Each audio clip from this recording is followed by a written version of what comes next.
This is Jordan Edwards, and this is the Business Jiu Jitsu Podcast. Good afternoon, John Clarke. John is a Brazilian Jiu Jitsu black belt on the Carlson Gracie, mixed martial arts practitioner and former competitor. I would call you a modern-day philosopher, MBA candidate and school owner at Broadway Jiu Jitsu up in Boston. Your podcast is called the Please Allow Me podcast. It's getting off the ground. And you are the professor or team member to Lex Friedman. You're a friend of a podcast guest and friend of this podcast, Paul Karger. And looking forward to getting to know you through the course of your podcast and being a guest on Lex's. I've gotten to know you a little bit from the periphery, and so excited to talk to you. Cool, man. Yeah, thanks for having me. Glad to be here. Yeah, pleasure. So tell us a little bit about yourself. Where are you from? How'd you get into jiu-jitsu, business world? I'm from Connecticut, actually. I'm from New Haven, and I grew up a wrestler. And, for kids who wrestle in high school who don't wrestle competitively in college and beyond, back in the late 90s, there wasn't a lot going on, not a lot to do. So a friend of mine who was also a wrestler owned a restaurant, and we took some old mats and we wrapped them up in a camping tarp and we put them in his basement just so that we can continue wrestling. And UFC was kind of like, still an underground thing at that time. So we'd watch some of the fights. There was like this Baz Rutten 12-volume VHS tape of leg locks. And so we got that and we got in the basement and learned heel hooks and everything else like that. And eventually I had always done some boxing and some judo. So eventually we kind of made friends with a guy who owned an Aikido studio. So that was matted and we went in there and trained. And luckily for me in 1999, there was a jiu-jitsu school open in Connecticut. And I walked in there and the rest is history. That's great. It's all the people who got turned on to jiu-jitsu around that time when it was really just having its first, the first wave in the US. I'm so jealous. I didn't even know what jiu-jitsu was until the UFC, and more specifically the UFC reality show. And where I grew up, there was a Carlson Gracie school because I'm right from outside of New York City. So I used to pass this thing all the time, and I thought it was like capoeira. I didn't even know what Brazilian jiu-jitsu was, and I could have been doing it the whole time. I remember I met Rodrigo the first time at a tournament in Jersey, as a Grappling Industries or Grappler's Quest. Sorry, Grappling Industries is contemporary. And he was the nicest guy I'd ever met. And he had the coolest tank top on. And he had known my instructor. And we're all sitting there. And I was like, hey, man, that's a cool tank top. Literally, he took off the tank top and gave it to me. He literally took the shirt off his back and was like, here, you want this? There you go. And that was the nicest thing ever. And I was like, man, this jiu-jitsu stuff is really cool. You still have that tank top? I do not. I think I broke out of it up top a little bit. I was a lot skinnier back then. My sensei, Nardu Debra, was a student at that academy, and he has a sick vintage Carlson Gracie tank top, and I wonder if it's the same one. It's very, very cool. Yeah. Cool. Yeah, cool. So, John, you're from Connecticut. Did you go to school in the Northeast College? I went to a couple of different schools because it took me a little while to find a university that shared my thoughts on education balanced with my social agenda. So we had to make a couple of attempts at that. And then, so I finished up in New Haven and I got my MBA at Northeastern up here in Boston. And that's where I went to school. Okay, cool. Yeah. And I went to, I lived in a bunch of different states, along the way. And then I wound up here in Boston when I opened my gym 10 years ago. So I consider myself a transplant that's probably a permanent resident of Boston now. Yeah. Do you live near your school in Southie? I can walk to my school in 8 minutes. Yeah. Crazy. Close. Even since I left school, approaching 15 years ago, how much Boston has continued to change and evolve. It's wild. It's crazy. I opened my gym because I was part of a team running a larger facility at one point, and they were just getting off the ground, and they had tasked me to manage the facility. And so I said yes. And then it didn't grow as well as we thought it would in the beginning. There were some funding issues, and I won't get into that, but I remember just doing a little bit of research and thinking we're just in the wrong neighborhood. And this was in 2010. And they said, well, where would you move the facility to? And I said, look, I can just Google and it says South Boston is the area. Look at all these projects that are under development. Look at the number of doors that will be, in this community in 5-10 years.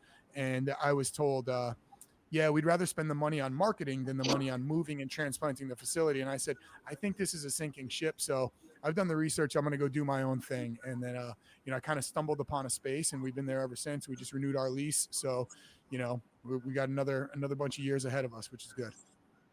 Yeah, Boston's a great town. I miss it. I loved it. I went to boarding school in Massachusetts, out in Western Massachusetts. Where'd And you then go? I went Cushing. Okay. You know Cushing? No, but I went to prep school in New Haven, and sometimes we play sports against teams from Western Mass. Which school was it? I went to Hamden Hall Country Day School. Okay, yeah.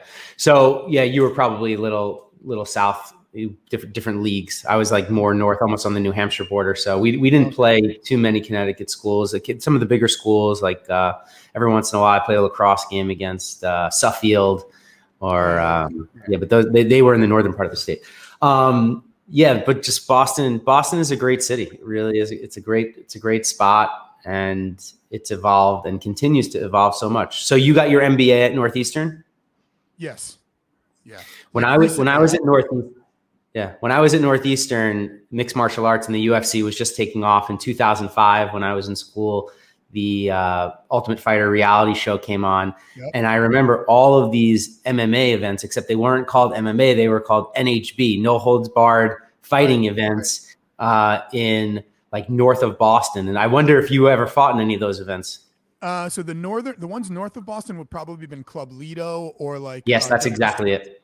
Yeah. I never fought at Club Lido. I fought in the ones just south of Boston in Taunton, like at the Matrix. And we actually fought like right on Lansdowne Street. It was called the Avalon. I think it's House of Blues now, but we fought there. So we fought in all those places. I just never got involved with the guys who ran the shows at Lido, but I've been there. I've cornered them. It's quite a scene. Yeah, I remember the ones at Avalon. One of my cousin's friends from Babson was trying to start this t-shirt brand. I still have the t-shirt somewhere. It was called Victory, and the K and the O were big in the middle, and they were anyway. Just all these memories I have of Boston and like becoming interested in the UFC, and when I graduated and moved back to New York, that was when I started training in jiu-jitsu because I was looking for something to do. My lacrosse career was over. I was a competitive ski racer. My ski racing career was over, and I needed something to do, and I just ended up in jiu-jitsu. So just crazy how all the all these worlds kind of collide. You stumbled into it at an early age. When did you know you were going to make it your career? So when I was training jiu-jitsu, I remember thinking it would be pretty cool to get a purple belt in jiu-jitsu at that time. And I was like finishing up, as I said, I bounced around from school to school back then. And I was finishing up my undergrad, and I decided I wanted to do one of these NHB fights. And this was right when they were making the switch from the open palm heel strikes to actual fists. So I did one of those, and I was like most people, you only get one of the two reactions when you do an MMA fight. I'm never doing this again, or I can't stop doing this. And I could not stop, and I loved it. And it got to a point where I was passing up professional opportunities in favor of just being in the gym. I was like, yeah, I could take this job over here, but it's going to really cut into my training time. And I would have rather have been on the mat and pour than take a job and lose out on training. So gradually, as you're training and you're learning and you're studying jiu-jitsu or whatever you're studying with people, and you're taking notes and you're taking mental notes, how are things done? I started to take notes on how schools were run and what were people doing, like what was the procedure. I traveled all over the place and I'd be in and out of the city, go out on the West Coast. And I just realized that if what was going to happen is I was going to pass up all these professional opportunities, at some point they'd stop coming. And so I'd have to find a way to make a living doing this. And so I started to pay attention to all that. And that's kind of how I got into it. Started teaching classes for my instructor, very early on. And, and then here we are. Do you find it to be a hard balance between, balancing the world of, the academy, dojo, student versus, okay, this is a business. It needs to sustain itself. I need to make a living from it. Like, how do those two worlds collide for you? In my opinion, there's only two types of people generally that get into running a jiu-jitsu type gym, right? They're the people who do it as a lifetime job, a lifestyle job, which in effect, you're solving a problem for yourself at that point. How do I live my life in a way that I want to live it and make enough money to do so? And then there's the entrepreneur that looks at it as a business, something that can build and grow. Those people are generally solving a problem for potential customers. I think that for me, it started as a lifestyle job. I wanted to build this thing where I could just train all the time. And if I had enough money to pay my bar tab, that was cool. And then as it grows, you kind of have to make a shift as you get older and you have like a bunch of surgeries and you're competing less and less. It shifts into more of an entrepreneurial spirit. And then you have to begin to start solving problems for potential customers. You've got to be really careful with that transition there, because people who are used to you running the gym one way and kind of, having it be a very social affair, they also have to be transitioned smoothly when you convert over into, taking it more seriously as a business, as you're able to train and compete less and less. What would you say today is the makeup of your student population? I only know 2 of your students. I know super podcast celebrity, MIT brilliant scientist, Lex Friedman, Right. Hero of mine. And then I know this incredible, I think the commissioner of mixed martial arts, founder of a $7 billion family office on the other hand. I mean, are all of your students, have this kind of pedigree? I would say that we have a really varied group of people in my facility.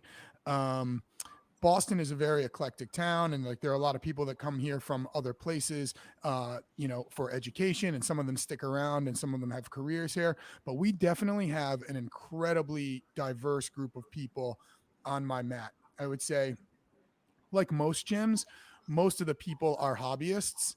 We have a handful of people that compete. Depending on what your definition is. Right now, we don't have a ton of like what I would consider to be serious competitors. We've got Kyle Bochniak, who was fighting in the UFC for a little while. He's a homegrown student of ours. So we do have some guys who can compete at the high level, but right now it's mostly hobbyists. And I think that most gyms eventually transition into having the bulk of their students be hobbyists. And, there are basically 3 ways people enter a jiu-jitsu gym. One is people they want to be competitive. One is they're bored working out at their regular gym and they want something new. And the third is they think they're going to get some level of self-defense out of it. Generally, 1 and 3, the competitor and the guy looking for self-defense, they wind up just sticking around for the workout. Jiu-jitsu is a great form of self-defense, but if you're not someone who can apply it in the street because you don't have that side of your personality, it doesn't matter what anyone teaches you. It doesn't matter, right?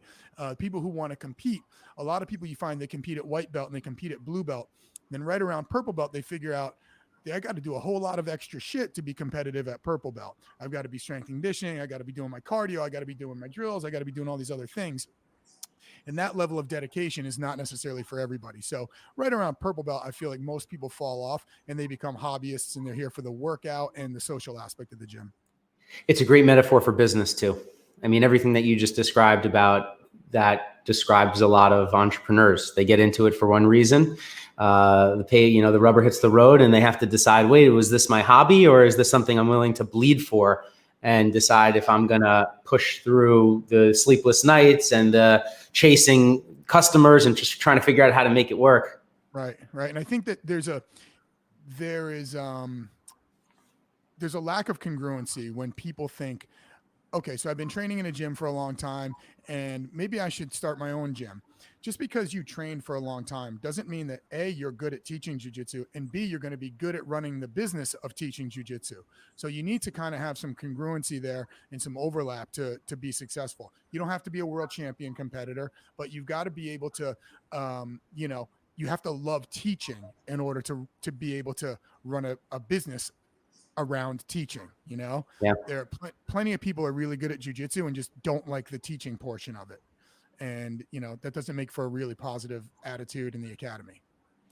Yeah. When you're growing a business, you might've started growing a business because you were phenomenally talented yourself. It could have been like equating being a great fighter. Some of the best business advice I ever got was from my father.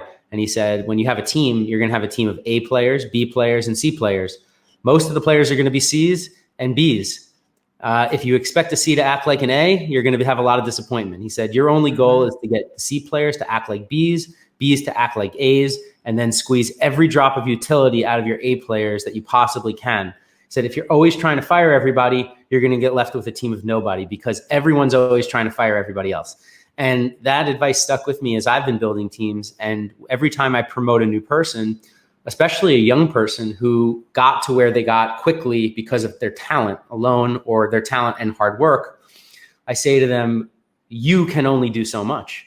So I'm not as impressed as you grow with what you can do individually. I'm more interested in how you can inspire and lead all the people around you. So in an academy, it's not always that, but if you want to get to scale, if let's say what Renzo Gracie has done, you need to have hundreds of black belts who can go out and, continue to build. And the thing that you need to do, like to me in one room is, say you've got a class full of, you got 60 people on the mat and you're doing a complicated move. An instructor, and even if he's got a good assistant with him, you only have so much time to walk around to each student and put their hand in the right spot and do all the things you're supposed to do. So it's kind of a gamble, because what you do is you've got to identify the students that you think are most likely to share the information with the other students. And you've got to dedicate your time to those guys, because the rising tide raises all ships. Sure, right. You might be a new guy off in the corner and I want you to feel good about it. But the reality is, as my time in this class is a scarce resource, if I spend all my time in the corner with you, the chance that you're going to help the other students is pretty slim. And it's not because you're a bad person or anything. You're brand new. You might not know how to help the other students. You might not have the confidence to help the other students. But this like 4-stripe purple belt over here that lives and breathes and dies for jiu-jitsu, if I show it to him, he might show it to 5 people, and 2 of those might show it to someone. And so you can kind of like scale it within one room in that manner. So I'm not sure if you know this, but this podcast is started as research that I'm doing for a book of the same name, Business Jiu-Jitsu. And cool. Jiu-Jitsu has been incredibly impactful in my life as a business person because of the lessons that you can apply. Simple lessons like dealing with pressure. What does it feel like when you have a 250-pound guy putting shoulder pressure on your face, and equate that to what it feels like when COVID hits and the government forces you to shut down, like how you deal with those kind of situations. Right. But also the thing that I love about jiu-jitsu is it has given me this technical framework for improvement and getting better, where I constantly seek knowledge, learning, improving, sharpening the sword. And one of the things that I was excited to talk to you about was you told me you went back to get your MBA to become a better and more effective gym and school owner. So I'm interested to know like where you are in that process. Did it work? Did you get anything out of it? And did learning accounting, did that help you, or anything else that you learned? Well, I would say when I went back to Northeastern and I got an MBA, and I think that I would say a third of the things I learned are applicable to running a small business, which a gym is. A third of them were awesome just because I was super interested in them. And a third of them were a waste of time. I think the accounting stuff, I've got an accountant. You know why I have an accountant? Because I fucking hate accounting. Right? So I hired somebody for that. So I'm not going to ever apply what I learned, from accounting to my gym. But I thought that we had gotten to a point where I had maxed out what I could do based on my common sense and experience, and that I needed to get to another depth of instruction. To a degree, when you open a gym, and my undergrad was in communication. Like the only real job I ever had was as a bartender. So to a degree, you're kind of imitating what other people are doing when you figure out how they're running their gym. And I thought that if I went and got an MBA, I could learn the principles and the ideas behind the actions. And it's kind of like going backwards. I want to know the principles and the ideas, and then I can extrapolate the methods and tactics that I want to use to get to where I want to be, as opposed to just being a cheap imitation of someone else. So I found that to be really useful, especially when you start to talk about expanding to a point where you need to start asking other people for money. You better have some answers other than, this is how my boy does it in Chicago, so I thought I might try this. You're going to have some other answers there. Yeah. But there is certainly a lot of things I learned in business school that apply to jiu-jitsu and vice versa. Yeah, I was fascinated by your conversation with Paul when you guys started talking about the GameStop issue. And, it was for those of you who don't know what happened over the past couple of months with GameStop, essentially GameStop was on the balls of its ass. There was hedge funds that were shorting it beyond the market, the actual value of the company, and a group of Redditors called Wall Street Bets. There's a subreddit. They created a short squeeze by buying up the position, forcing the hedge fund to sell, and then get covered by all of the investors like SAC, Stephen A. Cohen, Point72, all those guys. So there was just this business situation that occurred, and you asked Paul an interesting question about kind of like the everyday man, the retail investor versus, the man, the system. And I was just so fascinated by that conversation at the point that you had it. And I was wondering if, going through the course of your MBA, you've had any advanced thinking on, especially through the lens of jiu-jitsu. I see the 3 million people who are on Wall Street Bets, 99% of them like how I see fans of the UFC. Mm-hmm. For every one intellectual guy who does the work, the research, is reading books, paying attention to smart people, there's 99 armchair, dudes who just are following. It's interesting that you bring up Reddit because I'll read the Reddit BJJ forums and the Reddit MMA forums. And specifically with the MMA stuff, I'll read those on a Monday morning. And I always think to myself, right, 2 of these guys know what's up. And the rest of them are just arguing about the wrong thing. And then I look in the mirror and I think, that's what I'm doing when I argue about politics with people. I don't know what the hell I'm talking about. I'm arguing based on what I hear other people say. Sure, I do a little bit of research. Now, the Wall Street stuff, same thing. I mean, I'm totally oblivious to that. I've got some friends that work on Wall Street who won't give me any information about anything, because they're not allowed to. But I feel like Reddit, in a way, the way it, for lack of a better term, it did kind of manipulate the market where GameStop was concerned. Reddit almost also manipulates the way jiu-jitsu schools are run. If you ever go on a Reddit forum and a BJJ forum and you start hearing this, so first of all, before I get into that, you're still practicing jiu-jitsu? Yes. And what belt every day? Are you? I'm a purple belt. So these guys, I see them and someone will type a question. And my first response is, you can't really train typing this question because this is a question you'd ask someone in your gym, right? And if you don't even have one person you could ask in your gym, there's already a red flag here. You don't even have one person you could ask. And then they'll pose these outrageous questions. And then the pitchfork lynch mob comes on the Reddit forum. You should tell us who this is, and you should never train there, and you should ask for your money back, and all these other things. And it's obvious to me that none of those people either A, regularly go to a gym, or B, understand at all how a small business is run. Yet I hear other instructors acting based on the general vibe of a Reddit thread because they're fearful they're going to now get thrown onto Reddit and that they're going to get outed for cross-facing a blue belt too hard and he's going to, cry to his mother on Reddit or some shit like that. So it's, in a way, these people who are kind of outsiders to the sport are on some level dictating how gyms are run. And that's really, really unfortunate and dangerous. Yeah. I had never considered that. And I hope that people wouldn't, I hope you don't run your business off of Reddit in the same way that I hope you wouldn't enter into an octagon having learned all your technique from YouTube. That's a great analogy. And I wouldn't be surprised if that happens. But that is actually the reason why I brought it up, just because I do believe reading, learning, going back to school, this is the key. And one of the questions you were playing devil's advocate on and putting the pressure on Paul, asking me these questions about the retail investor. And my line of thinking as I was listening to your conversation with him was the average retail investor is like the average white belt. I wouldn't expect them to be able to compete, or should they be able to compete with a hedge fund who is effectively, if you're a hedge fund and Stephen Cohen has given you billions of dollars, well, that means that you are better than a black belt. It means that you're at the elite, the most elite level black belt, like a competition black belt. So, does Gordon Ryan have any business competing with a white belt? The answer is, of course not. So through the lens of business, the way to even try to get to competition black belt level is by doing what you did And it's just, you have to keep going back and hitting the books. And Have to.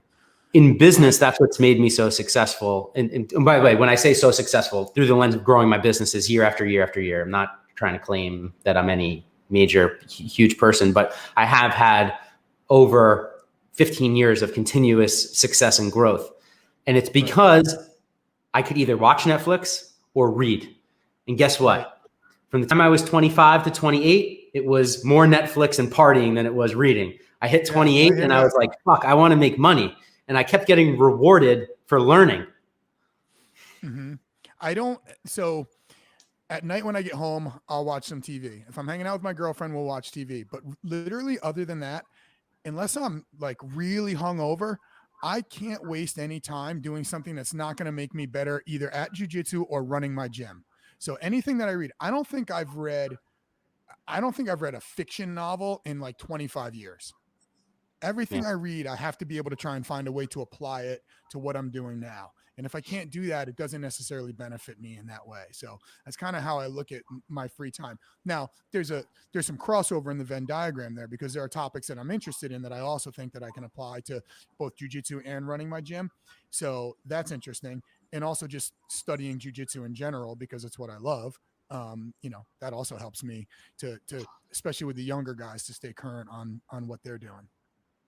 Do you have a group of guys that are just endlessly fascinated and just they always come back with questions and they want to know more? And where did you learn that? Who taught you that? How can I learn more? It's a weird thing nowadays, because I used to sit on the mat with my instructor and do that and say, where did you learn this? And I wanted to know everything. But information is so available for these guys right now that they don't necessarily have to ask me. And it's almost a blessing and a burden, right? So maybe some like hot shit blue belt has an Instagram account with a bazillion followers and he's doing move X in one way. And I'm a 4th degree black belt that started jiu-jitsu in 1999 and I'm doing it another way. But because that kid is on Instagram, that's the right way. And my way is the wrong way, because a lot of newer students see things as binary. There's a right way and a wrong way. And the guy who's on the screen must be doing it the right way. So that can be a bit of a burden, but you do have those students who, no matter what you teach them, they're going to come to you and ask for the details. They're going to come to you and ask, the tiny little kernel of knowledge that's going to kind of put them over the top. We do have a bunch of those guys, and and there's probably even more that aren't comfortable enough yet to ask. So those are the guys that they seek me out after class. And when I have to make the choice between the brand new white belt in the back or one of those guys to spend the extra time and detail with, I pick one of those guys because I know everything he learns, he's going to disseminate to more people. You bring up a really interesting point there. And I find that in business coaching as well, through my own employees and some of the people that I've brought on to mentor, is that point. And this happens in jiu-jitsu. They always say, but what about this? But what about this? But what if I do this? But what if I do this? And it's hard for people to understand that they're asking about like, well, what is the ocean going to do? It's like, I'm not trying to teach you what the ocean is going to do. I'm just trying to show you the principles of surfing, and so the principles of surfing should help you navigate through the water. And yes, the ocean could do this and the ocean could do that. Business is very much like that. And beginners, they walk into my office and they want to know how they get to black belt tomorrow. Why haven't they got there? I've been working on my business for 3 years. I thought I would have already had $2 million or whatever ridiculous thing that they want. Right. So you see, in jiu-jitsu, I find this to be so explicit. It's like, once you start training, if you've become one of the people who has dedicated yourself to jiu-jitsu and you're on the path of improvement, you submit to the fact that there's this hierarchy, and it's a meritocracy based off of, this person is a black belt and they're a little bit better than the brown belt and a little bit better than the purple belt, and everyone's doing it at a different level. And you would never expect, the white belt does not expect to beat the purple belt. Right. But in business, for some reason, and on the Reddit threads, they expect it. Well, I think people are constantly seeking shortcuts, no matter what the domain is. And you're in business and I'm in small business, and we probably see a lot of the same gurus pop up on Instagram, that have never actually done anything, but they want to teach you how to run their business. And people love a shortcut. That's how those guys make money. We do occasionally have the guy, and he won't last, and he'll come in and he'll say, and it's 2021. I just can't even believe these people still exist. How long until I can fight in the UFC? Well, what's your background? What have you been doing? How old are you? I'm 26 and I have no experience. I played football 15 years ago and I've been in a couple of street fights. Well, it's going to take a lot of work. And then they say, well, I was watching The Ultimate Fighter and I thought I might try this out. And I say, yeah, well, you know what? I was watching the Mets game yesterday and I didn't walk down to Citi Field and say, hey, I thought I might try out this first base position you guys have there. It just doesn't work like that. And so those guys generally fall off pretty quickly. And it's the same with the competitor, the jiu-jitsu competitor that comes in. When people see that there actually isn't a shortcut, that it's actually just a series of, grinds, however you want to chop those grinds up, yearly grinds, monthly grinds, weekly grinds, whatever they are, everything is a grind and you've got to get through it. And there's no jumping the line for most people when it comes to that. I have one student who's progressed really fast. And people who come in twice a week, they say, hey, how did he get so good so fast? We've been here the exact same, amount of time. And I say, you've been members at the gym the same amount of time. You come in twice a week and half-ass it. This individual comes in 6 days a week, twice a day, constantly comes in with good questions, is constantly studying matches. I mean, he's outpaced you by, tenfold at this point. So just because it's the same timeline doesn't mean it's the same amount of effort put in over that course of time. Yeah, I think that's a really important point. And it goes back to something you were talking about before with, well, what did you come in with? Maybe he was a Division I wrestler or an incredible athlete, has endurance, is a runner, anything. And you're drinking beers, 4 or 5 nights a week, right. just not going to get there. Did you catch the podcast with Donahar and Lex? I did. Yes. There's a part in that where they're talking about Gordon Ryan beating a cyborg robot, and John is talking about the heuristics of principles and being able to understand those principles quickly. And even if you're a beginner, he makes the argument that he can maybe take a young, talented, athletic person, and in 5 years make them a world champion. And you have someone who's been doing jiu-jitsu for 50 years and they're not going to be able to compete. They know more, but being able to apply the principles in real time is more important in competition. I found that to be a really interesting, point on the flip side of what we're talking about, which is here's someone now you're on the other side. Your glass is full. You are the black belt. You have had a lot of success in life, except maybe people are coming up and passing you by in other places. And you're like, holy shit, wait a second. I was the young buck. I was the guy. Right. And now I've got to use all these different parts of my brain to reinvent myself. And if you don't mind me saying, that was one of the things that really stuck out to me about you, because you were this MMA fight, professional MMA fighter, black belt, gym owner, but I don't know exactly how old you are. I would guess late 30s, early 40s. 46. 46. All right, good. Well, you look great. Thank you. So 46, and here you are going back to seek higher ground and learn more. And to me, that is the secret sauce. Like that is the thing that builds success. Yeah, I think it's like anything in that podcast with Lex and John. Oh no, it was the one with Gordon and Joe Rogan, and he talked about people. I forget which words he used, but he talked about jiu-jitsu athletes resting on their laurels and just basically coasting on some techniques that they were good at and thinking that will continue to keep them relevant in the landscape of jiu-jitsu. And while, there's some nuances there I don't 100% agree with, because I think that you can stick with one core principle and still tweak it and keep it relevant.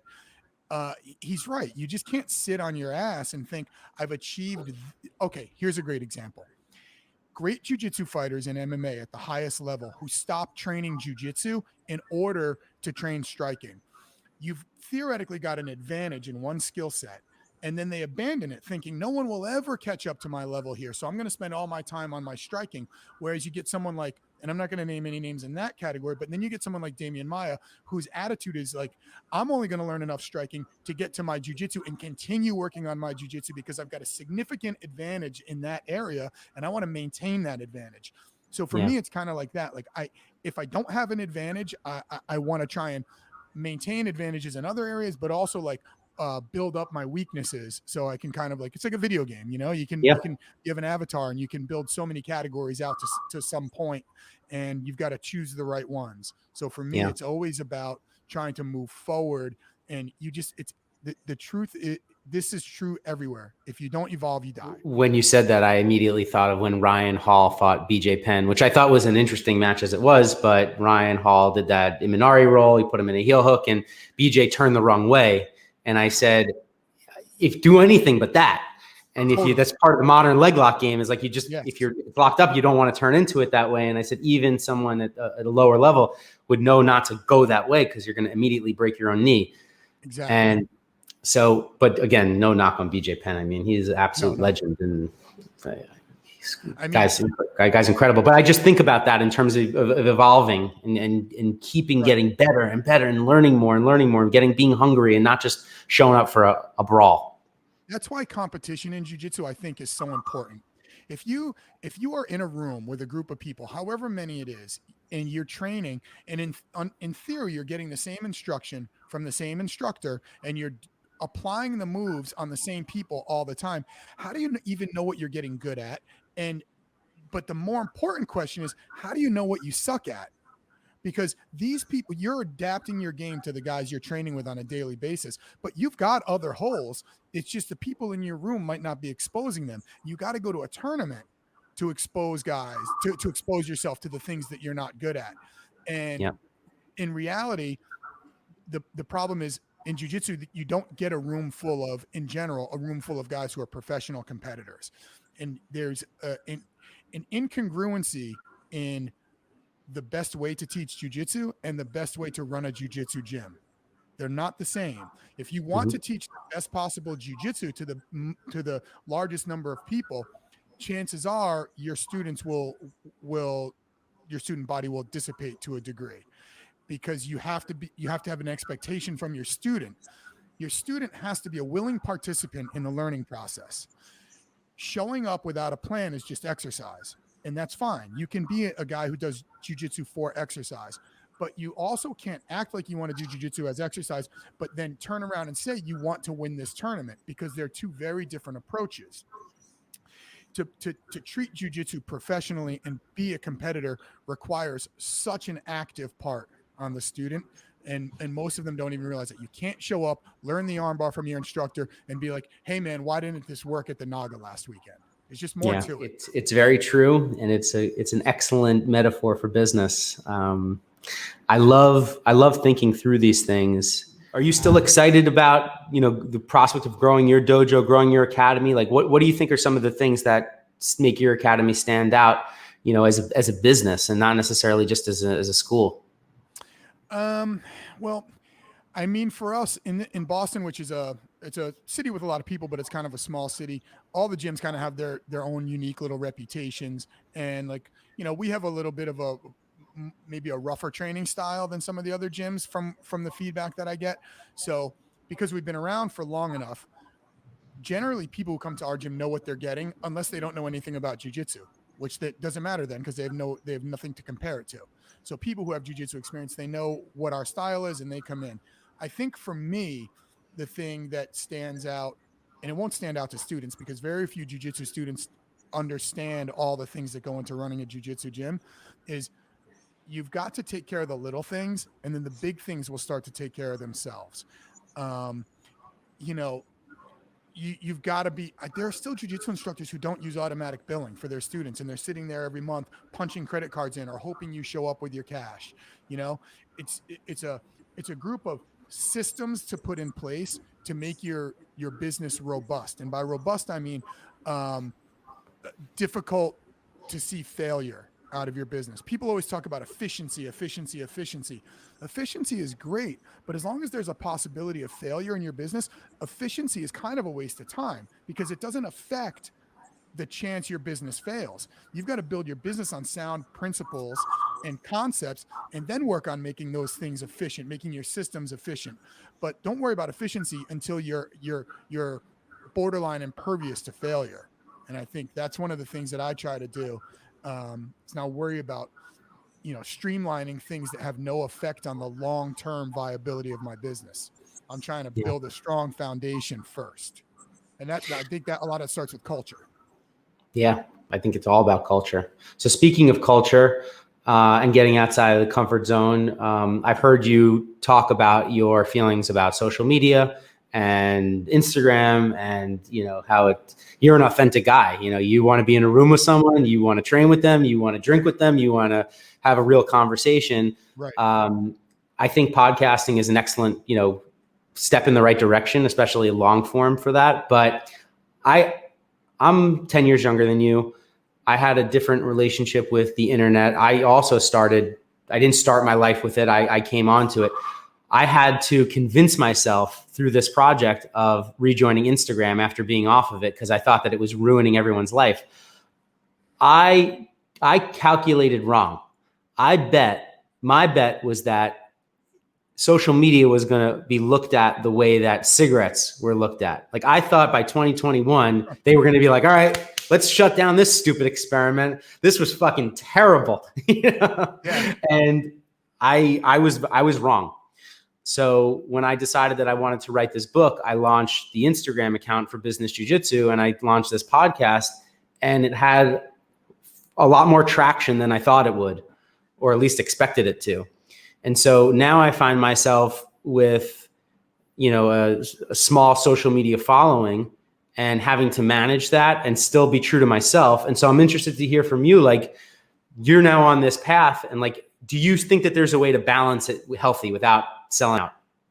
There's a difference between using social media and having social media use you. A lot of people use social media as a way to get their message out there if they've got a business or whatever their project is they're working on. But then there are the people who are used by social media. And like, I think that's the vast majority of people. You just become part of the noise of the scrolling. How many people do you stop on when you scroll? It's not that many, right? There's a very, very few people say link is in the bio, and you actually stop and say, actually, let me check that link out. Most people are using social media as an accessory. It's building out some sort of a life where they want others to see them as something. It's kind of like, it's the antithesis to the 1985 postcard, the postcard which you sent out to someone when you went to, like, Disney World, and you said, hey, grandma, wish you were here. Now social media is this thing where it's like, fuck you, glad you're not here. Look where I am and you're not, and it's this kind of attitude of like, envy me and envy what I'm doing. And you find that, well, I find anyway, there's a different attitude. Someone who is using social media, I find, is like product oriented, and someone who's being used by social media is more process oriented. It's the people with the inspirational quotes who never kind of do anything with their life except for get a bunch of likes on social media. Like, you have to have an end game when you're using social media. Otherwise, you're going to wind up getting used by social media. The caveat is, I don't know that jiu-jitsu would be as popular as it is right now without social media, because so many people post so much about martial arts on social media, and that's great for them. But it's got to be congruent with what you're doing when you're not on Instagram. You know what I mean? So that to me is where I have a disdain for social media. It allows people to be so dishonest. And when you're dishonest with yourself, it makes it difficult to be honest with other people. That's a huge problem. It's a huge problem, and something that I think I've done a pretty good job reconciling the two. And I had a very, very similar line of thinking that you have expressed. And I just put my head in the sand with it, and I ignored it for a long time. Over the course of the past year and a half, I completely changed my stance on it, where I said, I'm just going to use it how it's supposed to be used. And I always had a business presence on it for my company, my women's fashion company. Teams run it. But through the course of doing it, I have my cousin, Jill. Actually, she lived in Boston up until she just recently.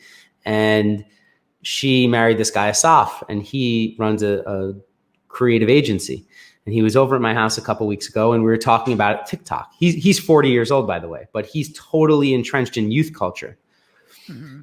He basically was like, you're an idiot if you're not using this to its maximal effect, because it has, exponential networking effects beyond the power of anything that we ever knew. He's like, so he runs all the digital and social for like Julian Edelman and Guy Fieri and like all these celebrities and NFL guys, and they're using it to maximal effect. So just think it's an interesting It's definitely like, I recognize it as a tool. Logically, it's the emotional component in me that won't let me fully embrace it. And believe me, what I'm doing right now, I've come miles from where I was a handful of years ago. I think of it a little bit like, it's a little bit like drinking, right? You can go out and have a handful of drinks at some like, art opening or some like networking effect, and you're using the drink, maybe you lube yourself up a little bit, and you become a little bit more friendly. Or there's the guy who at 3 a.m. can't walk home because now he's had so many drinks that it's taken him over, right? There's a Yeah. difference when you're in charge of the thing and when the thing is in charge of you. Yeah. And I think it's important to know where you are. Like, if you don't know why you're using social media, it's using you. Yeah, definitely. You're the product, 100%. Yeah. If you don't know the product, you're the product. I mean, that's the old adage of these things. Well, the reason why I bring it up is because, I'm grateful that you're on here. I think the community needs more voices like yours. People who are from the generation right before this, all the people who were just born into it. I see some weird stuff coming. And I think that a lot of those people need jiu-jitsu more than ever. I couldn't agree more. And I think that, jiu-jitsu definitely changed my life, and it gave me a passion to pursue. I'm an emotional guy anyway. So like when I get excited about something, I kind of go all in, and jiu-jitsu gave me that on such a grand scale. And I think about that when COVID hit, and there was a yoga studio upstairs from me, and they wound up closing down, and they wrote an email, and it got me thinking, and I like stole a little part of it when I thought, this is just too stressful for me to continue to go through. I don't want to deal with this. I can do anything I want to. And then I thought, grappling in general, wrestling, jiu-jitsu, judo is the greatest non-human love affair I've had in my life. And to just walk away because times were a little bit tough, I feel like such a pussy. And it's everything I preach against in my gym, is like, being tough and handling your business and doing it with your chest out. And, everything's not always going to be perfect, but you got to find a way through. And that's what I thought of during those tough times. And I'm glad I stuck it through. And really, I stuck it through both because it was a great love affair that I wanted to try and salvage. And I felt a debt to my students. Like, I need to have these doors open for these guys, because a lot of people say they owe their students, and you do owe your students, but I owe jiu-jitsu more than I owe my students. Jiu-jitsu gave me a really cool life. And so my job, I think, is to teach jiu-jitsu the best way that I know how to as many people as I can. And so that's what I try and do. And it's not always in line with what everybody else does and what they're teaching. And sometimes I feel like I'm right, and sometimes I feel like maybe there's an argument against the way that I do things. I don't really give a shit. I'm going to do it my way anyway until you prove to me that I'm wrong. And so I'm grateful for my students and for the opportunity to do this awesome thing that I've been doing for the last 20 some odd years. Yeah. Not perfectly said. John, if I could ever have you back on again, I'd be happy to do it and catch up with you. If I could be of service to you, please let me know. And I hope I could train with you up in Boston at some point in the near future. Awesome, man. I had a blast, and my door is always open. Anytime you're in town, come on in. Thank you so much. Have a great day. Thanks, Jordan. You too.